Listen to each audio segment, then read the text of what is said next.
Good morning. I'm Denise Wilson, and I'm happy to be your worship associate this morning. Today's service is lay-led. Our minister, Dave Dunn, will be back next week to ask, Alexa, what's the meaning of life? Today's theme is what it means to be a Unitarian Universalist. On behalf of our lay service leader, Amanda Brawley, our music director, Alex Peach, our video editor for today, John Pruitt, and all the other volunteers who have put their heart and soul into this service, I'd like to welcome you to the Unitarian Universalist Metro Atlanta North Congregation, a church home that we affectionately call UUMAN.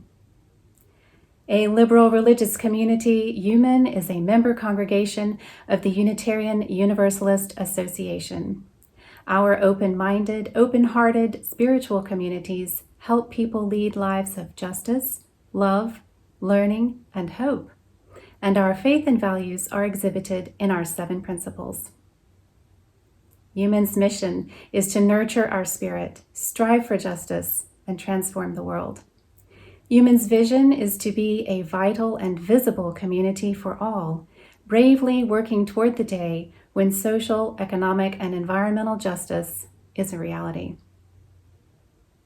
Whoever you are, wherever you're from, whomever you love, and wherever you are on your life and spiritual journey, you are welcome here, and we are so glad you're with us. If you're visiting with us today, please go to our website at UUMAN.org and fill out a visitor information form, and someone from our membership team will be happy to contact you. We have a few announcements this morning.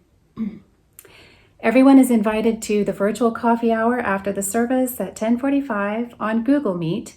Bring your own coffee for friendly conversation. For the meeting link, go to the UUMAN homepage at UUMAN.org and click the calendar link in the upper right corner. The link should be right near the top of the list of today's events. Today is the second Sunday of this year's second hour religious education program. Children's RE, held virtually, will begin at 11:15. The first adult education course of the year starts today and will meet from 11:30 to 12:15. The course is entitled The Toltec Wisdom of the Four Agreements and will be facilitated by Yassine Farhi and Dave Dunn. A link to this class can be found on the UUMAN calendar and under upcoming events on the homepage. Come join in the first session today and find out what it's all about. The Harvest Moon auction team is gearing up for the annual Goods and Services auction, scheduled online November 7th through 14th, with a very special live event via Zoom on Saturday, November 13th. So please mark your calendars and be on the lookout for an email this week with more information on how you can participate. The next UU 101 class will be held September 26th and October 3rd from 11:15 to 12:30. Led by our new membership professional Ayana Kafi Stringer, this 2-session class is for visitors, active non-members, or even longtime members, anyone who wants to learn more about our faith or who is considering becoming a member. You will learn about Unitarian Universalism, our welcoming culture, and our long history of social justice. You will learn all about UUMAN and our great programs, and you'll also get a virtual tour of the campus. If you have questions about the class or about becoming a member, please feel free to email the membership committee at membership@UUMAN.org. And as always, for more information on upcoming events, click the upcoming events link at UUMAN.org. And now, a few words about our service today. Unitarian Universalism is a religion that inspires lots of questions, one that gets asked a lot by newcomers and longtime UUs alike is, what does it mean to be a Unitarian Universalist? Amanda Brawley is our lay leader today, and she and several of our members will share their thoughts on this question with us today. And I'm sure we will all be thinking of how meaningful this is to us as we support one another in following our own spiritual journeys. Now, take a moment to quiet yourself. Take a deep breath and clear your mind. be here now in this virtual space together and prepare for our service. Hi, Ashok. I'm so glad to see you. You're just in time to talk about our new capital campaign. Do you remember the excitement our small congregation felt when we began our first capital campaign for the building of the sanctuary? Oh, Bev, do I ever. That was almost 20 years ago.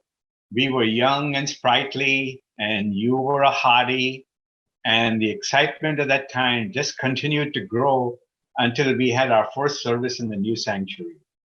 And I think that excitement is beginning to grow as we start this new Raise the Roof campaign to protect human sustainability from the top. That sounds great, but what does it mean exactly? Let me tell you. What we're going to be doing is asking the congregation to donate to Raise the Roof, starting with the much needed replacement of the portico roof. The portico roof looks awful, and it's leaking so badly that I'm afraid we'll soon need umbrellas to get to the front door. That doesn't sound too exciting. So there must be more, right? Oh, sure. We're following Biden's Build It Back Better. And what we're going to be doing is the most exciting piece of replacing this roof is going to be the sustainable part proposed by the Earth Ministry. They've been researching the viability of solar energy for years and have determined that it's now very cost effective and that UUMAN is almost ready for solar panels on our roof. Having these solar panels will lower our carbon footprint, it will lower our electricity bills, and make us more sustainable. I say almost ready for solar because in order to put solar panels on the sanctuary roof, that roof needs to be replaced sooner than expected. Putting solar panels on an already damaged roof would be foolhardy, according to the inspectors and roofers that have given us estimates. So this capital campaign will not only replace the two damaged roofs, but it'll also make UUMAN much more energy efficient and lower our carbon footprint. So there you have it. Now that's exciting. Everybody, please help raise the roof to protect UUMAN sustainably from the top by joining the excitement and telling others about this campaign. More details will be coming soon. By Linda Susan Ulrich. Come now, all who are broken and cracked. Come to the place where your shattered pieces are the raw materials of mosaic and kintsugi. Here you will find welcome. Among the armless dolls and cozy, pilled sweaters, loved exactly as they are. Come now, all who are thirsty and burned. Come to the place where cool waters and aloe soothe your bedraggled soul. Drink your fill and salve your skin. Then fill your canteen and return once more to the struggle, knowing the well will remain unobstructed. Come now, all who long for the stars. Come to the place where that vision of infinity is written upon the people's hearts. Hold it until you've memorized the way. Set your compass to point towards hope and begin your journey home. In the mystery of life about us, there is light. It gives us a place to be, to grow, to rejoice together. It opens the pathways to love. In this place of friendship, there is freedom. Let the light we kindle go before us, strong in hope, wide in goodwill, inviting the day to come.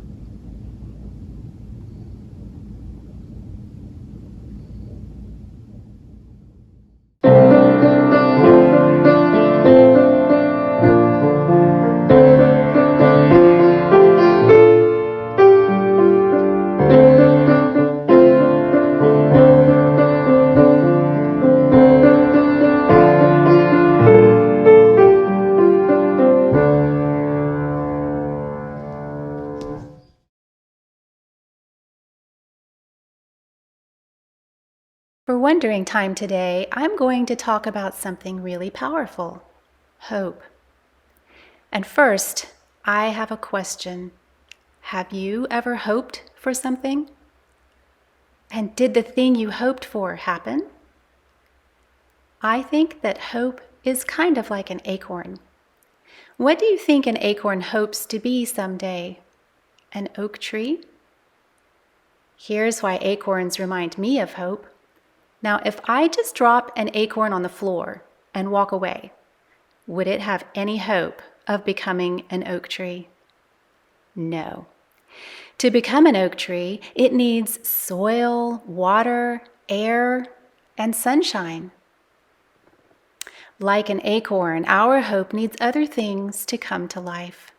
First, we start with our imaginations.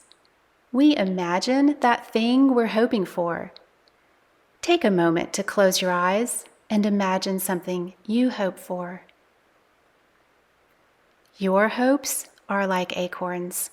They just need a little work, care, action, help, and luck to ever really come to life.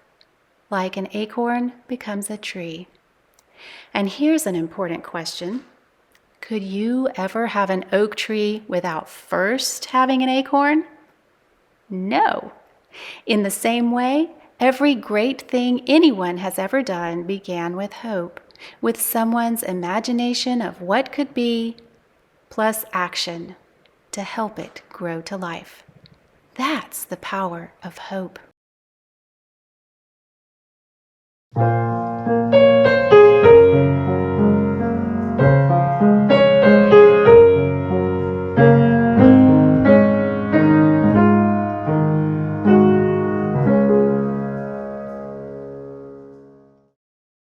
Now is the time in our service when the love that binds us is spoken aloud. If you have a joy or a concern that you would like to share, please type it in the chat now. Elizabeth Norris and her husband, Michael Telford, share their joy that their little one is turning 2 years old this week. She says he's the light in our lives, and we're so happy he's with us. Rosie Pop shares her sorrow for Wanda Hunter, the social worker for Family Promise. Wanda's adult daughter, Taisha, died suddenly last Saturday, September 11. Wanda and her husband, Charles, will be taking in her 3 grandchildren, ages 7, 16, and 17. Please look in an email to come this week for details on Taisha's memorial service, how to send a card to Wanda, and how to contribute to a fund created for Wanda and her husband.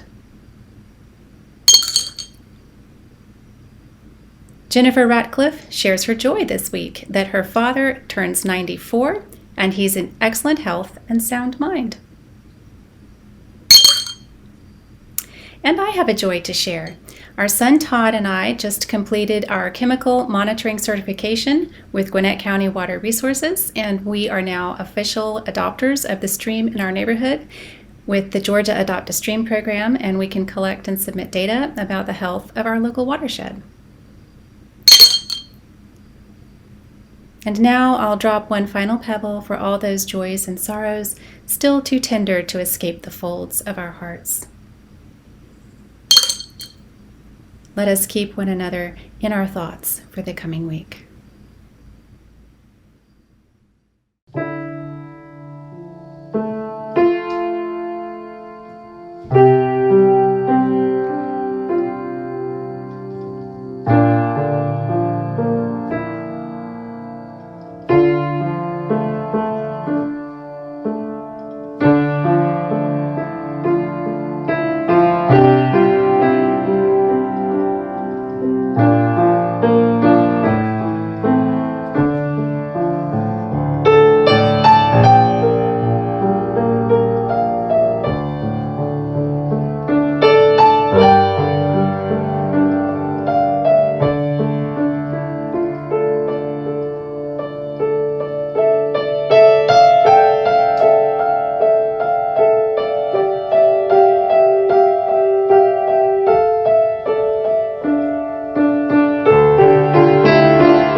My name is Ashok Nagrani, and I have been a member of this congregation since 1991. Just to put everything in perspective, I am the oldest continuous member of this congregation. Now, you might ask, why did I become a UU? I'll have to give you a little bit of background. I grew up in India in a family of very loving parents.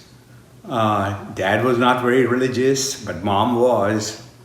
But we didn't go to the temple or go perform any of the rituals and ceremonies that Hinduism is known for. However, Dad had a very strong Hindu philosophy that he imparted in all of us.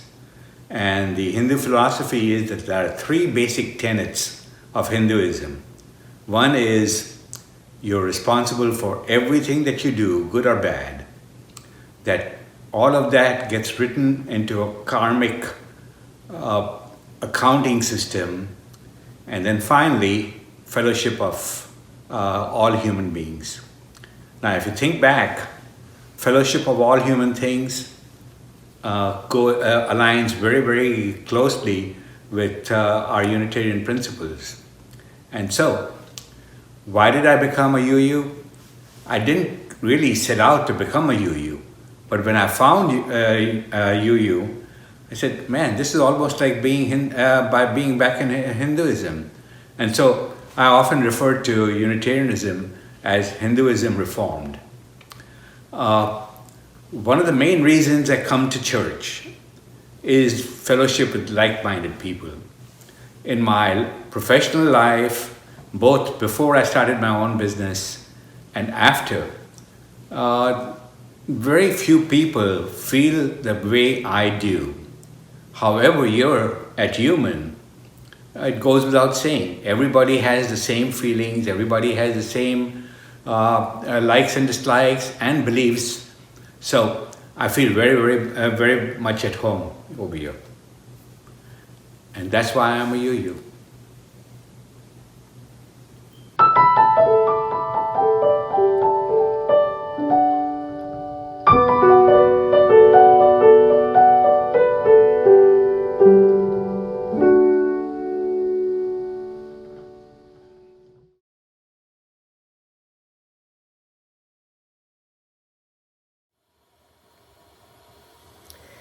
The Buddha was asked by one of his disciples, "What is enlightenment?" To which he replied, "The absence of suffering." He answers this question not in the affirmative or by stating what enlightenment is, but by defining what it is not. And I love how open-ended this answer is, how much the Buddha leaves the definition of enlightenment up to us. He also knew humans, right? He knew that we would respond or retort, "No, that's not what it is. This is what enlightenment is here. And before you said, etc. and so forth." This response is similar to his answer about God. He said, "I do not speak of God," because how does one speak of the unspeakable, the indescribable, the indefinable? We tend not to define our faith as much by what it is, I have noticed, but by what it is not. Many of us will say about our journey to the UU church, "Well, I was raised in a strict Catholic church," or in a Southern Baptist church, and that is to give the idea that strict Catholic is what I am not. Southern Baptist is what I am no longer. The Catholicism, the Baptist, was suffering. Now I no longer suffer. I no longer identify with that, which is why I'm now UU. I also often find myself describing our Sunday services in this way. We do not pray in our Sunday services, but sometimes we have a guided meditation. We do not follow the Christian Bible necessarily, but all religious texts. We are not dogmatic. We are not anti-gay or anti-trans. It is true that each of us defines our faith, our adherence to Unitarian Universalism in an entirely individual way. I'm certain that my UU faith is likely unlike that of any other UUs. I like to joke that the Unitarian Universalist prayer begins as follows: Dear God, if there is a God. In 2013, I was engaged and had decided that Charleston, South Carolina was the perfect place to get married to Krishan. We spent a couple days in town scouting out different churches, which in and of itself is odd because my fiance and I, we never really considered ourselves faith people or the type of people who would marry in a church. But Charleston charmed me with its elegant homes and unique history and ocean breezes and palmettos, and we basically knew nothing about the Unitarian church or faith. So we're scouting out churches, and we turned down the corner down Archdale Street and saw the church, and out front was a huge pride flag. And this instantly pulled us in. The universal marriage debate was raging then and had not yet become legal on the federal level. We may not have been people of faith, but we definitely are not opposed to gay marriage. The uuworld.org website cites that the UUA Office of Gay Concerns opened in 1975 after 3 General Assembly resolutions, and that same year some UU ministers began performing same-sex ceremonies. We toured the church. Like a lot of historic churches in Charleston, there are docent tours during the day. And we went into the office located in the building where they welcome children on Sundays. And as we sat waiting for information about how to get married there, we saw a picture of the Krishna. Well, we were home. My husband is named after the Krishna. A church that embraces Hinduism, waves the pride flag. I mean, we were like, yes, sign us up, tell us more. But allow me to comment on the beauty of this church. Built in 1772. On the outside, it is a beautiful natural stucco color. Not as intricate or aesthetically pleasing necessarily as other churches in town, like the Huguenot or the Lutheran or maybe the Episcopalian church. And yet this is by design, as we UUs tend to value inner beauty over that of the outer. And once you walk inside, it is a stunning sanctuary with stained glass at every turn and a fan trace robin's egg blue ceiling to imitate that of Westminster Abbey in London, England. It's just absolutely gorgeous. The graveyard, we were told, is not kept too tidy so that foliage and greenery can grow, as a testament to the way that life endures even in death. We would stand in the same spot as countless thousands. They have no idea how many people have gotten married in that church. And we would stand in that same spot as thousands of people have stood for 3 centuries, connecting our future to a distant past. Well, obviously, we liked it very much, and the Reverend promised to keep the ceremony brief, so we were in. Fast forward a few years after our May 2014 wedding, and a longtime friend gave me a card with the 7 UU principles on it. I attended somewhat randomly for a while until a dear friend of mine, who's my daughter's aunt on her father's side, Claudia, she succumbed to cancer at age 47. I found myself lost in grief and attending every Sunday in search of healing. I'll never forget Tanya giving me a huge hug after I shared about Claudia's death during Joys and Sorrows one Sunday. And so our little UU church became not a place for me to forget about Claudia or my grief. It was not a place for me to keep her memory to myself. This church has been a precious vehicle for my spiritual growth. Not only on an individual basis for healing, but as a means to become more compassionate and maybe less contemptuous of those with whom I disagree on a worldview or political or even religious level.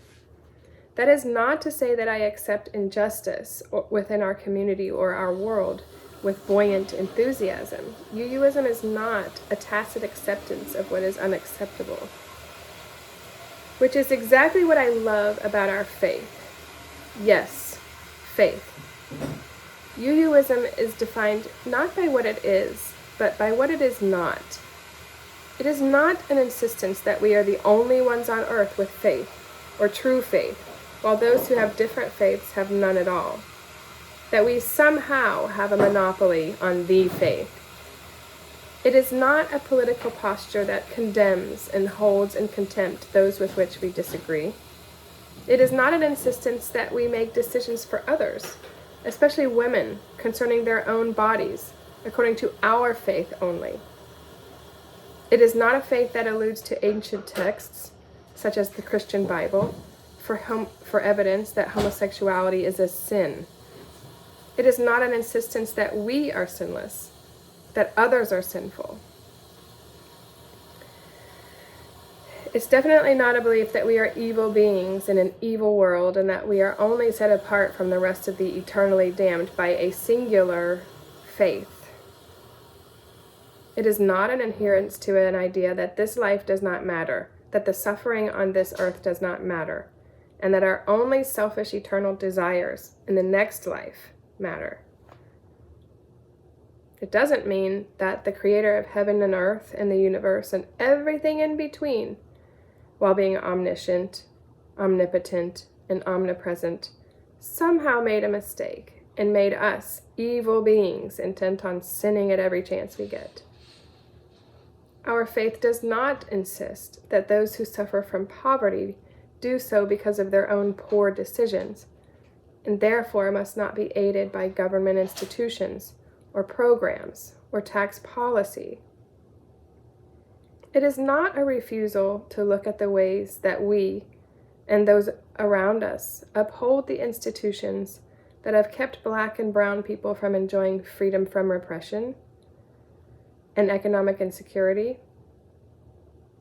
It is not a faith that demands that we close in on ourselves and only fellowship with those who agree with us. Thomas Starr King once said, is credited with describing the difference between Unitarians and Universalists. Universalists believe that God is too good to damn men. Unitarians believe that man is too good to be damned.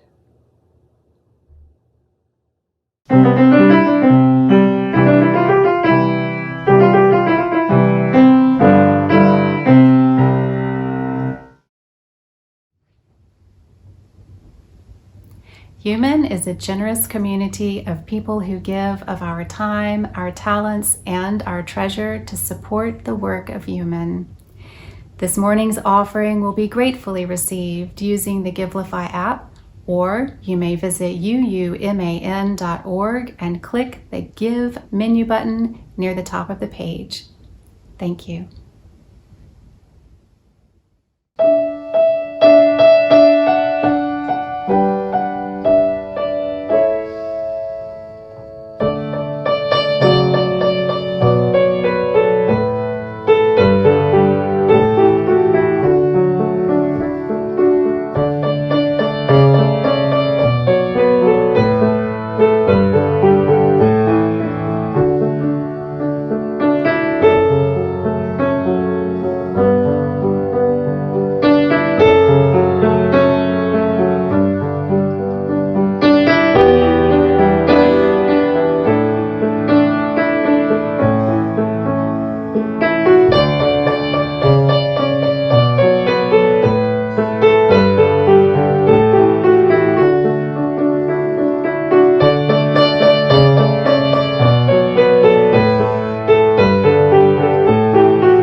extinguish this flame, but not the light of truth, the warmth of community, or the fire of commitment.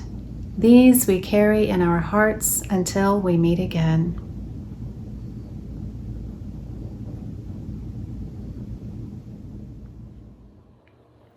By Leah Durland Jones. For those who came before us, we offer gratitude and thanks. May their memories be a blessing. May we feel surrounded by their love. As we go forth from this time and place, let us be inspired by their courage, their wisdom, and their dreams. Let us honor them by doing the work of living boldly, loving mightily, and creating heaven on earth. Amen and blessed be.